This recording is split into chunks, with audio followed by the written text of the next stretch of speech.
What's up guys, it's Bailey and welcome back to another video of a review on the Google Home Mini 1 year later. Google first unveiled the Google Home Mini in the fall of 2017 to compete with the Alexa Echo Dot, which is Amazon's smart assistant. The Google Home Mini is a super speaker which is powered by the Google Assistant. The reason why I am doing this 1 year review is so that I have a 1 year use of this product to give you guys a good review on whether it has changed my life or not.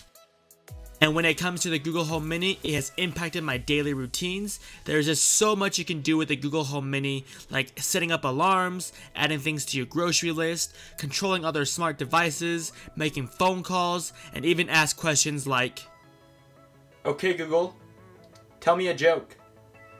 Why do cows have bells? Because their horns don't work. One feature that I use the most is to control all my electronics in my room with the smart plug. I have done a video on the smart plug, so I will link that video in the description down below if you wish to check it out, but this is how it works. Okay Google, turn off desk lights. You got it, turning off the desk lights.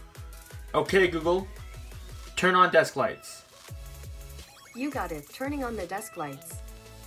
All in all, I think this product is well worth it even after it has been out for a year, and on top of it, the price tag is not too bad either. It comes in at $49, but you can definitely get it a lot cheaper during the holidays, like this upcoming Black Friday event for about $29.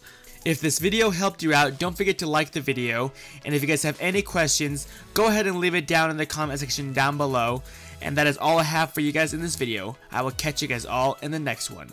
Peace.